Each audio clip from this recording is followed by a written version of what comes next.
Good morning, everyone, and welcome to our ROTC class. I will be your instructor for today, and the subject matter that I will be discussing with you is the basic pistol and rifle marksmanship training. Before we proceed, let me first introduce myself. I am Technical Sergeant Arthur Osudoy Jr., a graduate of Pamantasan ng Lungsod ng Maynila with a degree Bachelor of Secondary Education, major in Mathematics and Physical Education and Sports in 2004. I also took up my master's degree in Physical Education and Sports at the same university. I also finished my advanced ROTC course at PLM. At present, I am an educator at Colegio San Agustin Binyan, teaching physical education and sports, and an active reservist in the province of Laguna. So let us move on with our topic, basic marksmanship training. Firing the automatic pistol or a rifle is purely mechanical operation. Therefore, the most effective method of instruction in marksmanship with hand weapons is the same as those generally applied to instruction in any other mechanical operation. Essential subject material is divided into several arranged phases, each of which the student must learn in proper sequence. Furthermore, this work throughout the course of instruction must be supervised in view of detecting and correcting his mistakes and preventing the fixation of undesirable habits. At the end of our session, the following lesson objective must be attained: to train and develop ROTC students in the rudiments of military tactics and services in order to produce capable and responsive, adequate trained future reserve officers, to develop the ability to fire quickly one or more accurate shots. To attain the accuracy, training must include an initial phases carefully coached slow fire. The cadets must be able to define marksmanship, acquire the knowledge on gun safety with respect to basic pistol rifle marksmanship fundamentals and application. Know the fundamentals of firing types, of firing position, correct sight picture, coach and pupil method, and range safety precautions. The scope of my presentation are as follows. A. Rules, four rules of gun safety. B. Triad of marksmanship. C. Pistol, rifle marksmanship fundamentals. And D. Coaching drills. Let us now proceed to the four cardinal rules of gun safety. It is imperative that every cadet should remember the four cardinal rules of gun safety. Number one, always treat the gun loaded. Number two, do not point the gun to anything which you are not willing to shoot or destroy. Three, always keep your trigger finger off the trigger unless you're ready to fire. And number four, be sure of your target and what is beyond it. Marksmanship is defined as the art and science of hitting the desired target at a particular distance. Marksmanship is the basic in training soldiers to employ successful pistol or rifle in combat. Marksmanship training is the technique of teaching personnel how to fire the weapon accurately and employ it in combat. Every soldier needs to understand the triads of marksmanship. Without one of these three elements, you cannot hit your target accurately. Personal readiness and soundness of mind and body, and the skills acquired by each and every soldier to shoot his weapon. The readiness and sound mechanical functioning of the equipment or weapon, constant periodic proper care and maintenance, and repair of the weapon must be ensured at all times to avoid malfunctioning while in battle. Environmental factors are crucial in calling every shots. The windage, lighting, weather condition, target distance, elevation and depression of terrain plays a vital role in hitting your target. Always remember, in marksmanship, accuracy is consistency. Let us now proceed to the basic pistol marksmanship fundamentals. The objective are as follows: to impart knowledge to the students, to enhance their skills on the correct application of basic fundamentals of pistol marksmanship. The five pistol marksmanship fundamentals are as follows: the grip, the stance, the aiming, breath control, and trigger control. The grip. A grip is one of the most important fundamental factors of quick fire. The weapon must become an extension of the hand and the arms. It should replace the fingers in pointing at the object. The firer must apply a firm, uniform grip to the weapon. The 5 points of contact to attain proper grip. 1. The V shape formed by your thumb and index finger is placed on the grip safety. 2. Heel of the palm must touch the mainspring housing. 3.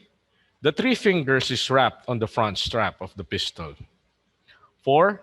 The thumb rests on the safety lever. And number 5, the finger is placed on the trigger. Let us now talk about the different hand grips. The one-hand grip, the two-hand grip. The two-hand grip allows the firer to steady the firing hand and provide maximum support during firing. The non-firing hand becomes a support mechanism for the firing hand by wrapping the fingers of the non-firing around the firing hand. Two-hand grips are recommended for all pistol firing. The fist grip. The grip the weapon as with the one-hand grip. Firmly close the fingers of the non-firing hand over the fingers of the firing hand, ensuring that the index finger from the non-firing hand is between the middle finger and the firing hand and the trigger guard. Place the non-firing thumb along the first thumb. The palm-supported grip. This grip is commonly called the cup and saucer grip. Grip the firing hand as with the one-hand grip. Place the non-firing hand under the firing hand. Wrap the non-firing fingers around the back of the firing hand and place the non-firing thumb over the middle finger of the firing hand. Third is the weaver grip. Apply this grip the same as the fist grip. The only exception is that the non-firing thumb is wrapped over the firing thumb. The steady position or the stance. Select a position and stance that provides a steady platform and possesses a direct line of sight to the target. The selected position and the stance should also facilitate the repeatable grip that asserts positive control of the firearms. The stance is also a major factor in creating condition for maximum control. A high degree of control is necessary for the delivery of accurate shots. The types of shooting stance.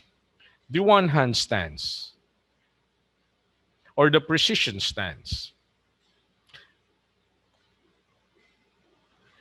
The two-hand shooting stance or the isosceles.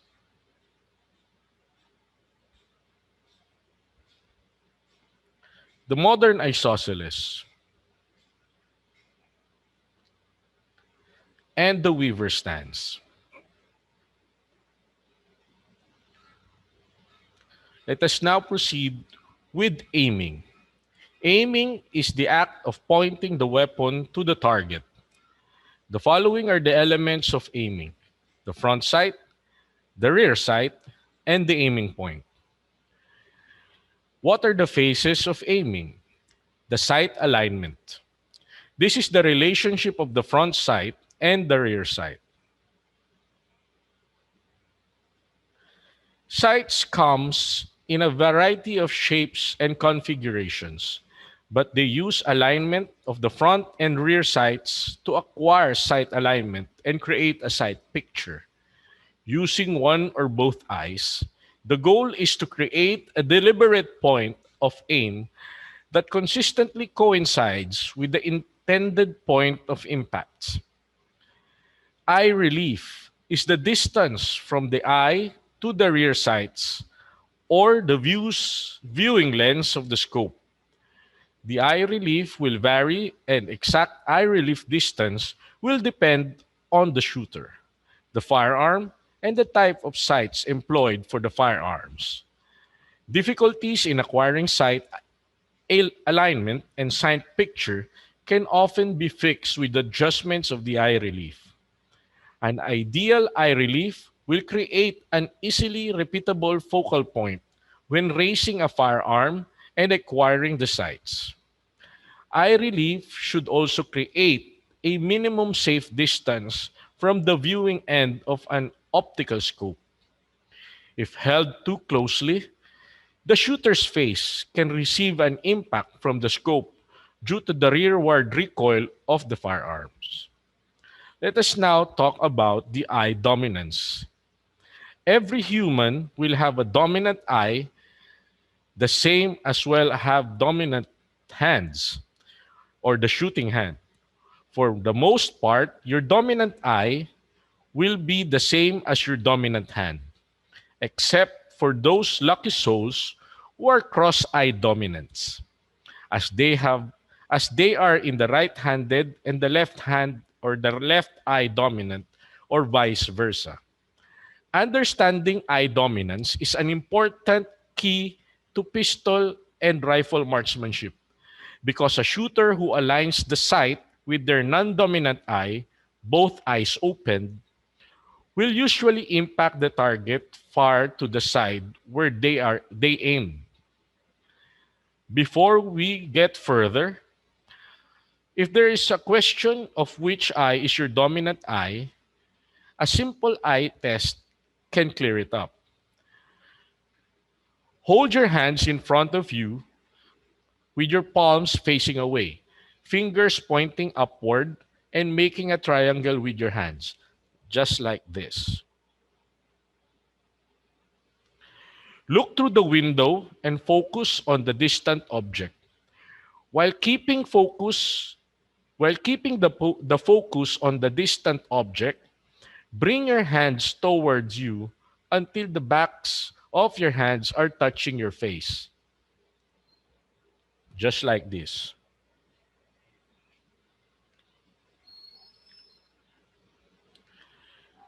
The window, the window will be in front of your dominant eye. Let's confirm it with this test. With your dominant hand, the one you write with, and the both eyes open, point to a distant object with your pointer finger. While holding the fingers pointed at a distant object, shift your focus to your upraised finger. Alternate closing your eyes with and then the other. For one eye, the finger will cover the chosen object. That the eyes is your dominant eye. You can use it this way. For example, this is your hand, no? With with the opening of your right hand. Focus on an object out far up far in front, then open your eyes. First is to close your left eye.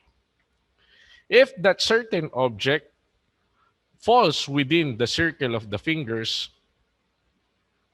then that is your dominant eye. If you close your left eye and the object that you are pertaining in front did not you did not able to see them inside within the space or within the circle that is created in your hand, therefore that is your non-dominant eye. If you've suddenly determined that you are cross-eye dominant, as in right with the right hand, but have left eye dominance or vice versa, your marksmanship is going to require more practice. Okay? So let's proceed. The sight alignment relationship of the front sight and the rear sight. No? So here in figure 1, you will see this is what we call, no, the dead center sight alignment. Figure 2 is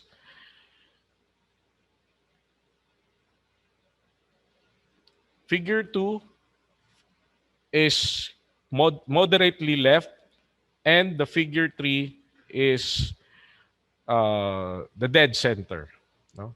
Figure 1 is the correct sight alignment depending on the distance of your target. No? And while on figure 4, let's go back. While in figure 4, this is slightly on the right, no? Depending on the windage of your target. So you can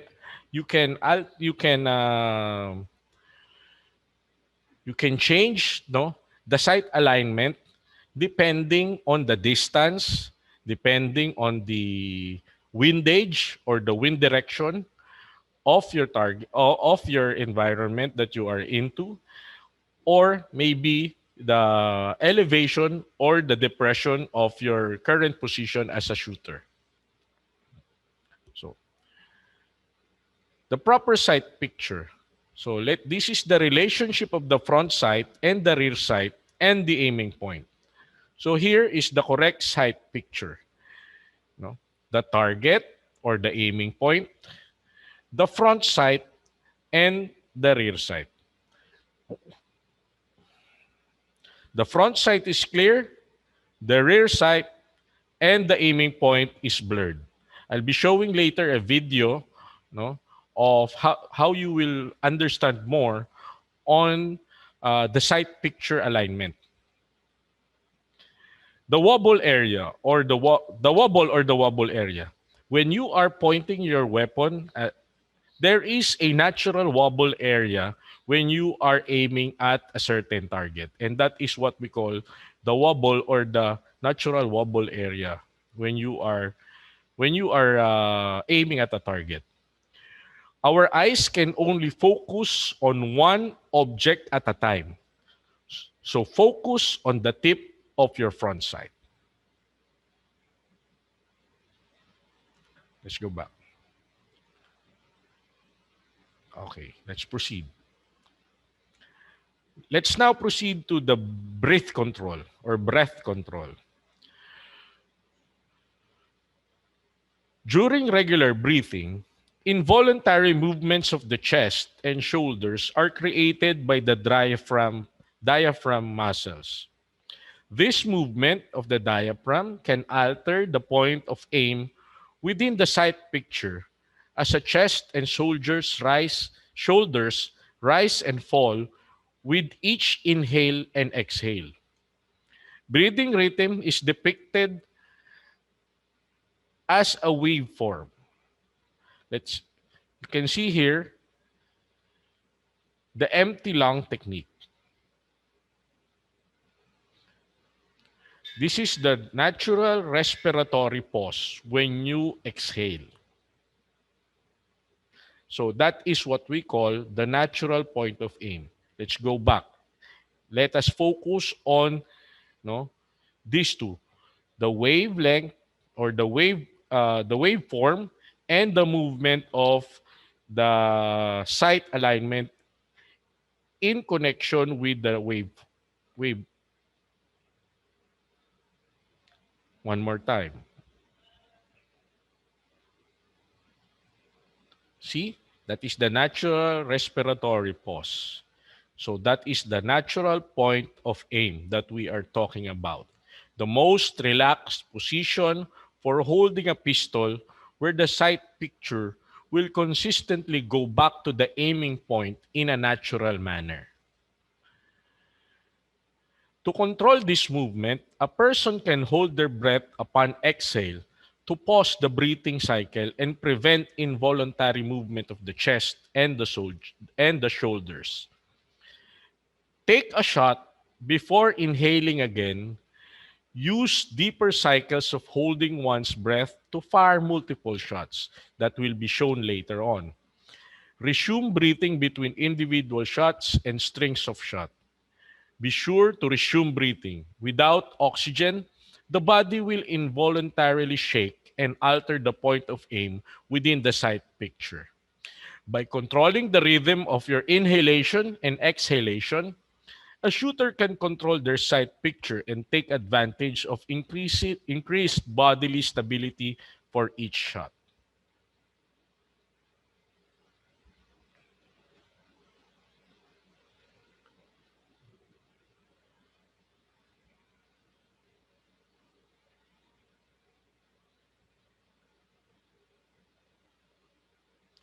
Okay, let's go back and let's see again the whole empty lung technique. Inhale and exhale, the natural respiratory pause. Continue, inhale, exhale, take the shot. Inhale, exhale, and you may take another shot. When firing multiple targets, let us see the quarter full technique. Here you can see the inhalation, exhale, inhale, exhale, the natural pause. You may take the shot, exhale again, inhale, and another shot, another shot. One more time. Inhale, exhale, inhale, pause, take the shot, take another shot, exhale a bit, inhale, take the shot, take the shot. Let's now proceed and exhale. The natural point of aim, the most relaxed position for holding a pistol where the sight picture will consistently go back to the aiming point in a natural manner. So it would take a lot of practice for you to be able to master this technique, the full quarter and the empty lung technique. We now proceed to the proper trigger control or trigger press. Trigger control prevents unintended motion and movement of the firearms that could change the point of aim or sight alignment when actuating the target or actuating the trigger, shall I say. The proper action upon the trigger is often described as squeezing the trigger rather than the pulling the trigger or trigger pull. Apply a steady rearward pressure using the trigger finger. The position and movement of the trigger finger should create steady rearward pressure that does not jerk or push the firearm side to side. The movement of the trigger finger should also be independent from all other fingers of the firing hand. A proper trigger squeeze will apply steady pressure upon the trigger as it reaches and follows through its breaking point. The amount of trigger pressure required to engage the firing device, the hammer and the striker on the weapon, to ignite a loaded cartridge. Do not anticipate the break point and continue to follow through the trigger squeeze until a slack has been squeezed out. The break point should surprise the shooter during the follow-through motion of a trigger finger. Maintain pressure on the trigger during trigger rests. Once all slack has been pressed out of the trigger, Steadily release the trigger until it reaches the reset point. This reset point indicates itself through a tactile and audible action of the trigger, resets itself to re-engage the firing action. Allow trigger to rest before while keeping firearm stable. Use the rest point as the new starting point to squeeze out any subsequent shots using the same technique or pressure and follow through the trigger finger. Let us now see the types of trigger motion, the uninterrupted trigger motion, commonly used for precision shooting. Again, trigger squeeze, and then take the shot. No, the pressure from the first shot. The X and the Y axis. No, the X axis is the number of shots taken, and the Y axis represents no the pressure given on each trigger squeeze. So the trigger squeeze or the slack is here, and then the breaking point is here at 2 pounds. Okay? And then you trigger squeeze again until the slack, and then takes the shot or the breaking point.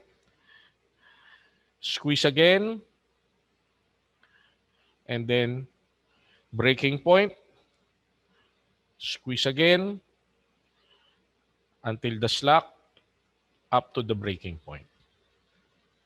The uninterrupted trigger motion, commonly used for practical shooting and multiple target engagement. No? Here, you can see number of shots, 4 shots, trigger squeeze, pull, pull, pull, pull. The trigger pressure point is the contact between the trigger and the trigger finger, or this is what we call the trigger pressure points, usually located between the tip of the index finger and the first joint that I'll be showing with you in the next slide. So the trigger control. The center of the first pad of your index finger on the trigger and pull straight back using the very tip of your fingers and second pad, or the crease between the pad can cause you to pull shots left or right. Note that some instructors suggest using second pad of the gun for guns with particularly heavy trigger pull. So it depends on the type of weapon that you're using, depending on the pressure points of the trigger. If these weapons have heavy trigger pulls or what, no? So here, this is the correct trigger control between the tip of the finger and the crease of the first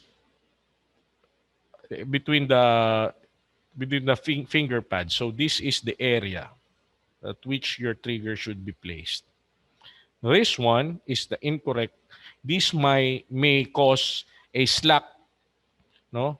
A slack going right or left, right or going to the right, flinching. That is what we call the flinching to the right, no? Right flinching, and this one too near with the fingers or the tip of the finger, it usually causes the left flinching of the target or the hit in the target. Okay, so let's proceed to the follow through. Follow through is the continuous application of all marksmanship fundamentals before, during, and after a live firing round. So let's proceed to the calling of the shot. Calling the shot is the ability of the shooter to determine the point of impact of the projectile with respect to your point of aim. So the follow through, so let me show with you Well, let me get the rifle. So if this is the rifle, this is the M1 carbine, no? So when you take the shot, when you take the shot, for example, I take the shot, boom. The follow through is when after the recoil, you return to the aiming position again. That is what we call the follow through. No, you just continue and you just continue the application of this marksmanship fundamental during, before, during, and after firing of the live round. So if you fire the rifle, for example, bang, you go back, let your body do the follow through. Bang. That's the natural rocking motion of your body. If in case you're firing it with a pistol or with a rifle. Ah, the natural rocking movement of the, wag niyong labanan yung recoil nung rifle or nung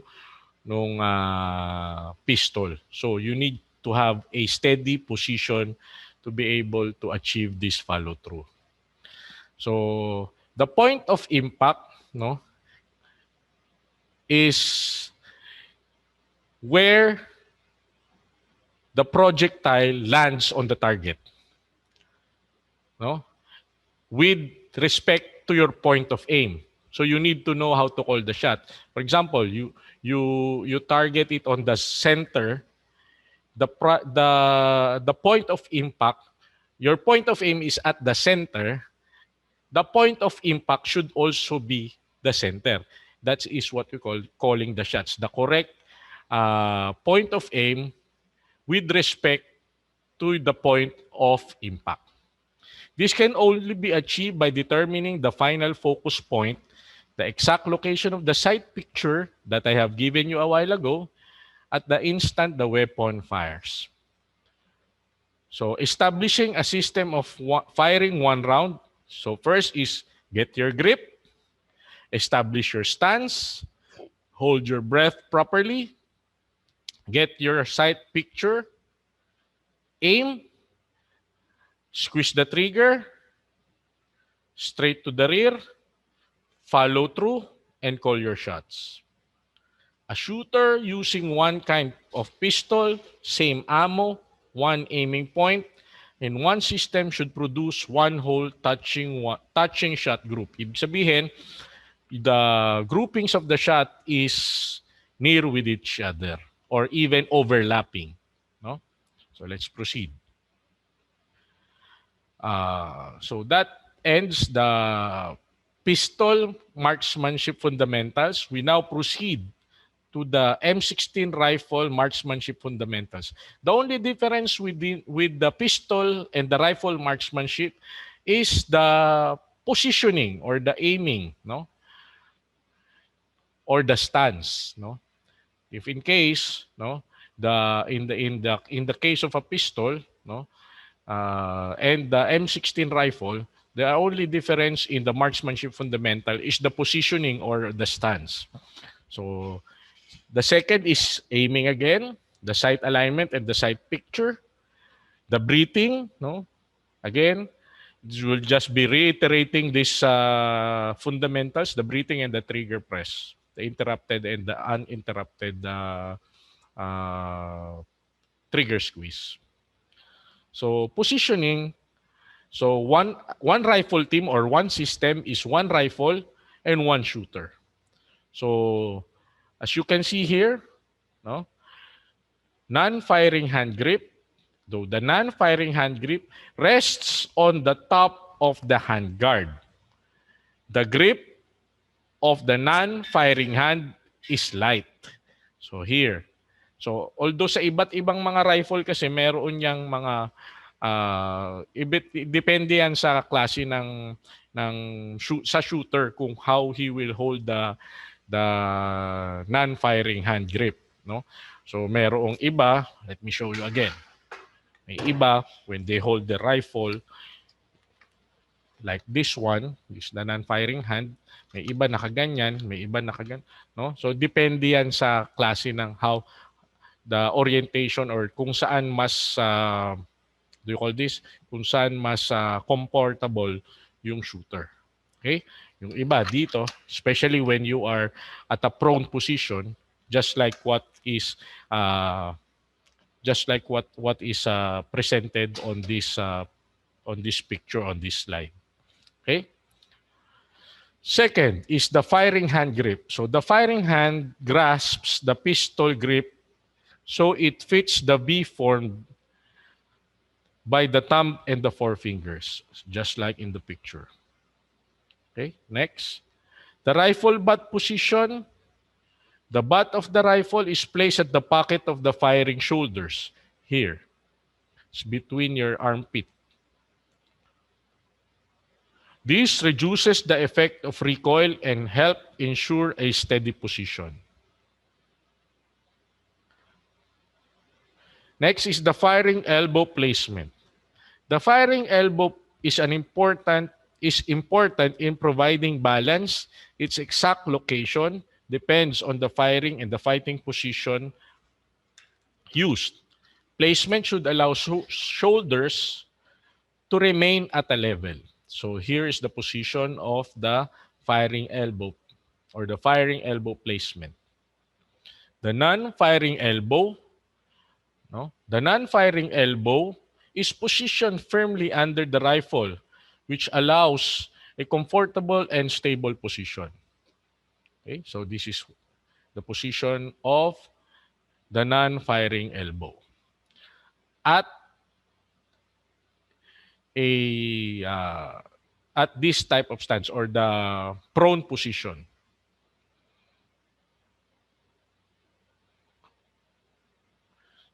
Cheek to stock weld, no? The stock weld is this one touching the cheek, no? So the stock weld should provide a natural line of sight through the center of the rear sight aperture or yung rear sight ito to the front sight post and on the target. So this helps you to have a better sight sight alignment, no, and proper aiming. Distance of the nose or the eye relief. Ito, we already discussed this a while ago. Depending on the firer, the type of weapon that is being used, no? So, magva-vary yan depende dun sa rifle, sa pistol na gamit, or dun sa firer mismo, or dun sa shooter. Okay? The magazine is flushed against the sandbag, no? To have more stability and support of the rifle. Okay? So the placement of the feet and the body or the Hawkins climbing the ladder position. Okay? So that is the position, no? The left foot is straight and the right foot is bent forward, no? It depends on the firer's dominant hand, no? If it is your left-handed or right-handed, it depends on you. What matters most is your comfortable position, no? Your most comfortable shooting position. And there is what we call the V shape or the V spread, no? So the both feet is spread in a V-shaped position, no? So the aiming is just the same as with our fundamentals in pistol marksmanship. So the only difference is, no, the front sight and the rear sight aperture, no.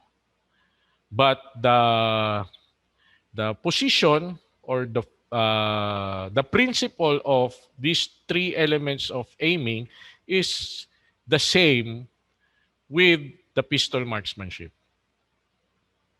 Okay? So again, phases of aiming. proper relationship of the front sight and the rear sight, just what I have discussed a while ago. The proper sight picture, no, wherein the front sight should be the clear. So you need to focus on the front sight, wherein the target and the rear sight is blurred. Okay. So we now proceed to, no, the sight picture and focus. Let us watch the video so that you would be able to understand further the the principles on sight picture and focus depending on the environment or the lighting, the windage, no, and other factors that could affect your shot. So let's watch this. Staying centered with your service rifle. Today we're going to be discussing thoughts on sight alignment, sight picture, otherwise known as holds, and focus. Sight alignment. Sight alignment is the alignment of the front sight in the rear sight aperture. Here we have our aperture. Here we have our front sight. These crosshairs represent the middle of the rear sight aperture. We line the front sight up in the middle of the rear sight aperture. Center, center. Next, we're going to be discussing sight picture, which is bringing the aligned sights onto the target. Here we have our sights. Here we have our target. We bring our aligned sights onto the target. Center, center, center. Next, we're going to be discussing holds, which is the relationship of sight alignment to sight picture. Here is an example of what is known as center mass. The front sight and rear sight lined up evenly with the target right behind it. Center, center, center. Next is 6 o'clock hold. Front sight and rear sight lined up perfectly with the target right above it, otherwise known as pumpkin on a post or a lollipop. This is an example of what is known as a flat tire. It looks like a tire with air out of it. Next is a reverse flat tire. Given good light conditions, this can be a good hold for prone. As you can see here, you have limited elevation exposure. Taking a look at the target, if only this much is showing above your front sight post, well, this is roughly the elevation of the X-ring. Up next is the line of white. Almost like a 6 o'clock hold, but with a little bit more white showing behind it. This is what is known as a frame hold. Typically only used in extremely bad light conditions or foggy conditions, it puts the bottom of the target frame flush at the bottom of the front sight post. This hold can also be useful if you run out of elevation adjustment in your rear sight for, say, reaching out past 600 yards to 800, 900, or 1,000 yards. Up next, we'll be discussing eye focus. An eye cannot focus on more than one thing at a time. In rifle shooting, we have three things to deal with: the aperture, or rear sight, the front sight, and the target. Almost impossible to do, focusing on the rear sight aperture leaves the front sight fuzzy and the target fuzzy. Focusing on the front sight makes the rear sight ghost out and it makes the target blurry. Focusing on the targets makes all of the sights blurry. Well, which one? What are we supposed to focus on? The answer is the front sight. More specifically, the tip of the front sight, as hard as possible all of the time. Up next is combining sight picture and focus. More specifically, how hard we focus on our front sight, determining how inside or outside of our call our shots appear. This is a good sight picture. Front sight crisp and clear, target behind it. By shifting your focus onto the target, a shot taken here, well, it's going to net a poor result, well outside of our call. Good crisp sight picture. Next is eye fatigue, which is not really focusing on anything. A shot taken like this, well, it's still going to net something out of call, not what we want. Focus on the front sight as hard as possible. Front sight.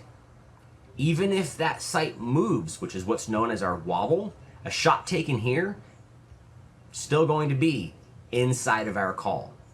Good points. Now let's discuss focus and holds, and how sometimes alternative holds can be a bit misleading. For example, 6 o'clock hold. This is an example of a good 6 o'clock hold.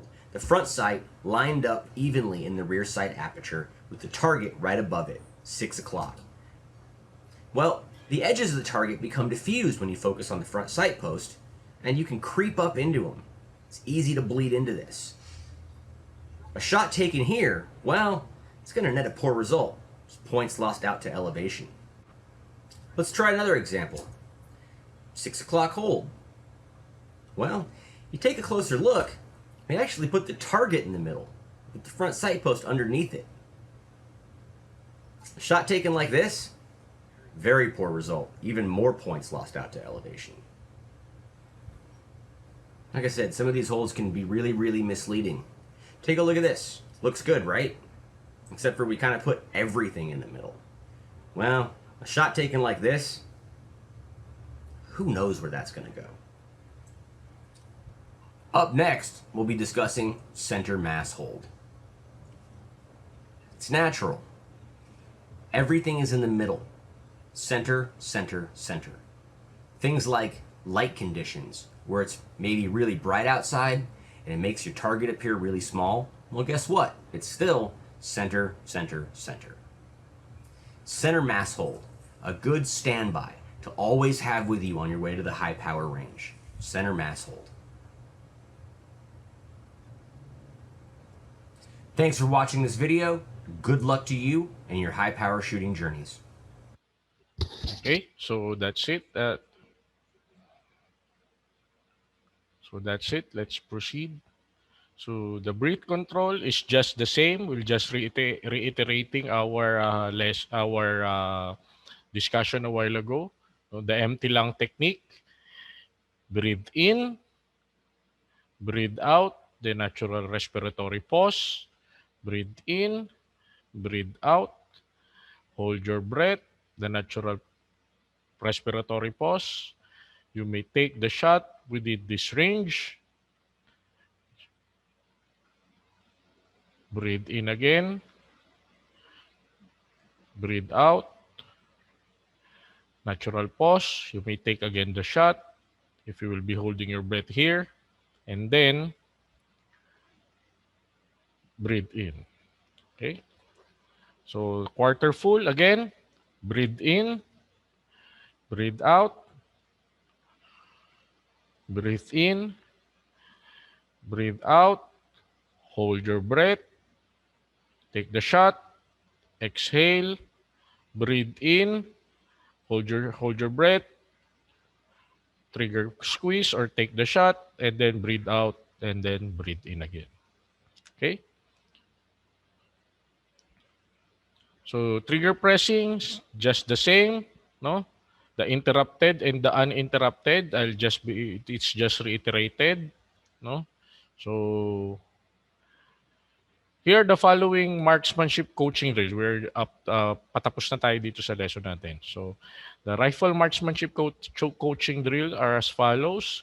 So these are the aiming stick exercise. So wherein we use an aiming stick just like a piece of wood with a front sight and the rear sight, not using yet the actual rifle, no? And then we have the coin and barrel exercise wherein the actual rifle is used and then there is a coin on the barrel so that you would be able to know how to control it, no? And then the recoil simulation exercise, no? Ang ginagawa diyan is you are given a blank ammo so that you will be using that one, the blank ammo, and you will be firing your blank ammo so that you will be able to feel the recoil, no? And then the laser blaster exercise. So this is the one using a laser blaster, no? And the ball and dummy exercise, no? So we are using a dummy cartridge, no? A ball and dummy exercise, which or firing a dummy do you call this, uh, a dummy cartridge, no? So, that's it for the different coaching drills, which is mahirap naman i-discuss sa inyo if this is online. So, this will be discussed with you when the proper time comes that we'll have a face-to-face ROTC training. So, maybe on the field or on the firing range, we'll be doing this one. Okay? So, are there any questions? So, if there's none, no? Let me summarize with you our lesson for today. So we have the following: the four safety rules of gun safety, the triads of marksmanship, no, the rifle marksmanship fundamentals for pistol and the rifle, and then the coaching drills. Okay? So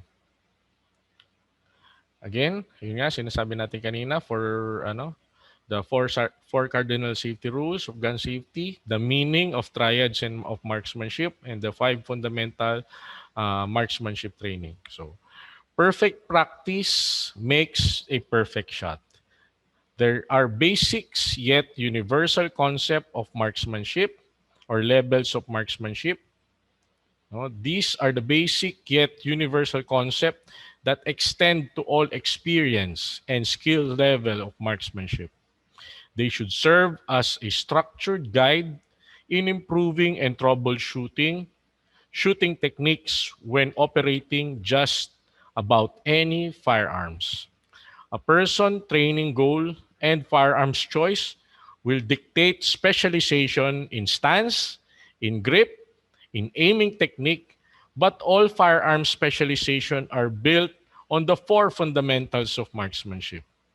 Like mastering a golf swing or playing the guitar, familiarity and master of the fundamentals will serve as the basis for both basic practice and limit pushing training and performance. So that's all. Thank you for listening and mabuhay po tayong lahat. Good afternoon, everyone.